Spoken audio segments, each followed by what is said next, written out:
Adik-adik, buku yang akan dibacakan kali ini berjudul Sajian untuk Semua. Ditulis oleh Kyle Barker, ilustrator Sintokna. Dibacakan Ikayanti Solihah. Cerita diterbitkan oleh Let's Read, The Asia Foundation.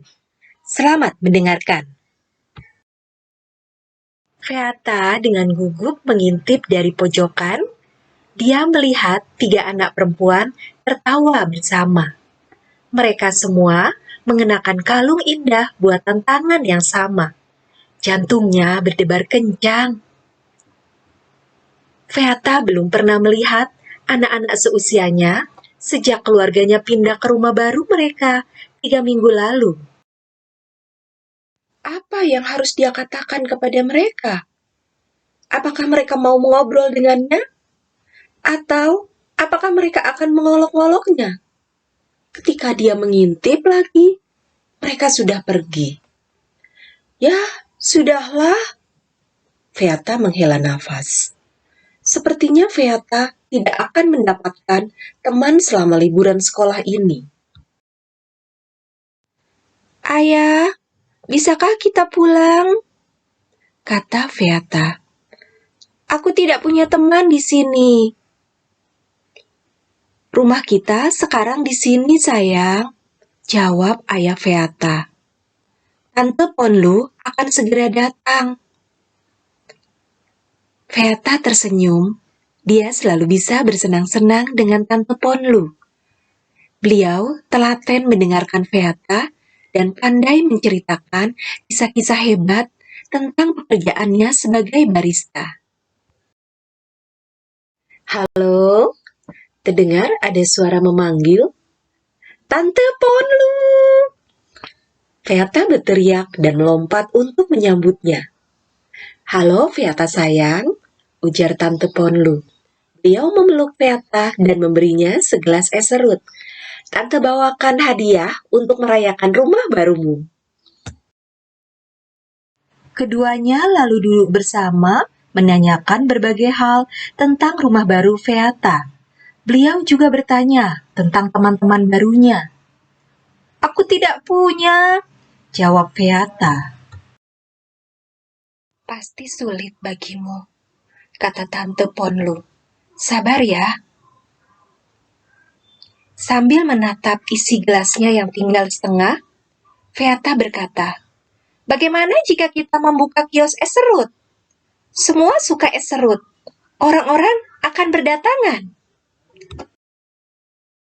Maukah Tante menolongku? Ujar Feata sambil tersenyum. Dengan senang hati, kata Tante Ponlu. Sepertinya ayahmu punya mesin surut es yang sudah tua. Kita juga butuh potongan talas, biji, chia, dan cincau hitam untuk taburannya. Tambah Feata. Feata dan Tante Ponlu menyiapkan meja kecil di depan rumah. Tante Ponlu telah memesan es dari seorang teman dan sedang memeriksanya dengan cermat. Apa yang Tante lihat? Tanya Feata sambil memperhatikan Tante Ponlu. Itu hanya es biasa. Memang, kata Tante Ponlu sambil tersenyum. Tapi rahasia es serut yang enak ada pada esnya. Tante Ponlu menjelaskan bahwa sebagai barista, dia telah belajar untuk selalu memeriksa bahan-bahan. Kalau biji kopi tidak segar, kopi tidak akan terasa enak. Barista juga memperhatikan bagaimana biji kopi digiling. Jadi, kita butuh es segar yang bagus, kata Feata. Dan kita perlu pastikan bahwa kita menyerut es dengan benar. Dan taburannya haruslah yang terbaik, kata Tante Ponlu. Sore itu, Feata dan Tante Ponlu tertawa dan berbincang sambil membuatkan minuman untuk beberapa tetangga yang mampir. Namun, Feata tidak tahu harus berkata apa pada orang lain. Kemudian, Feata memperhatikan bahwa Tante Ponlu selalu bersemangat mengobrol dengan orang-orang yang mampir. Biasanya, dia memulai dengan memuji orang itu atau mengajukan pertanyaan. Tante Ponlu lalu mendengarkan dan bertanya lagi. Tak lama kemudian, Tante Ponlu dan pelanggan mengobrol panjang. Menakjubkan, Feata bertekad untuk mencoba. Saya suka baju ibu, motifnya bagus, komentar Feata kepada pelanggan berikutnya. Pelanggan itu tersenyum dan berterima kasih.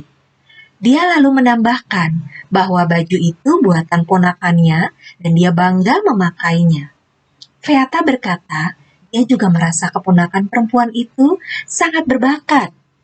Dia bertanya, apakah si keponakan membuat kemeja lain? Mereka terus mengobrol tentang keponakan perempuan itu dan lingkungan sekitar mereka. Setelah pelanggan itu pergi, Feata bercerita kepada Tante Ponlu betapa gugupnya dia saat berbicara dengan perempuan itu. Kau tadi hebat, Tante Ponlu meyakinkannya. Sebagai barista, Tante belajar bahwa orang suka bercerita. Kau mungkin perlu memulai percakapan, seperti yang kau lakukan tadi. Akan tetapi, seringkali mereka senang untuk terus mengobrol. Ternyata, orang itu macam-macam ya, Feata mengamati. Dengan macam-macam cerita unik juga. Malam harinya, ayah Feata bertanya tentang pengalaman mereka hari itu. Kami bertemu banyak orang, kata Feata bangga. Tapi mereka tidak mampir dalam waktu lama. Lagi pula, tidak ada anak-anak yang kami temui. Feata jadi punya ide. Bisakah kita tambahkan meja kursi di kios? Dia bertanya. Mungkin kita bisa gunakan halaman samping agar orang bisa duduk dan mengobrol lebih lama. Itu ide yang bagus, ujar Tante Ponlu. Yang penting saat menjadi barista, kita bisa mengumpulkan orang.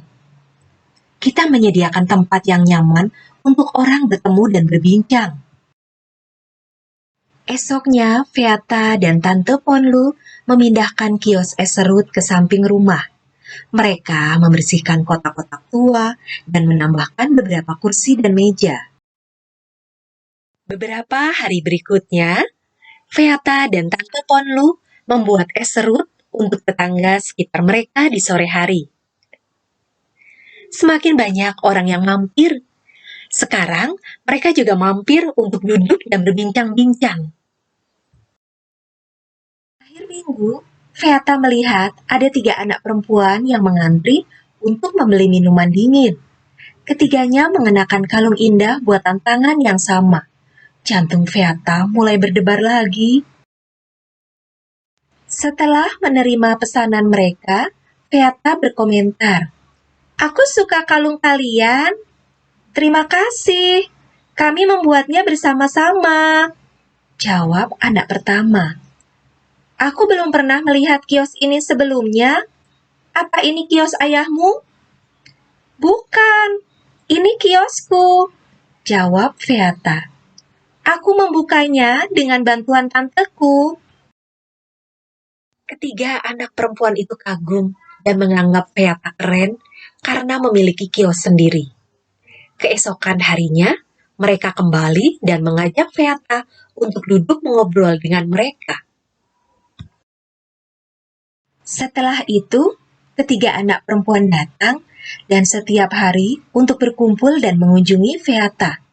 Tak lama kemudian, semakin banyak anak-anak yang mampir untuk menikmati minuman dingin. Akhir liburan sekolah, Tante Ponlu kembali berkunjung dan langsung pergi ke kios Feata. "Barista," panggilnya. "Bisakah aku pesan salah satu es serutmu yang terkenal?" "Siap," kata Feata sambil tersenyum. Terima kasih sudah mendengarkan buku ini. Sampai jumpa lagi.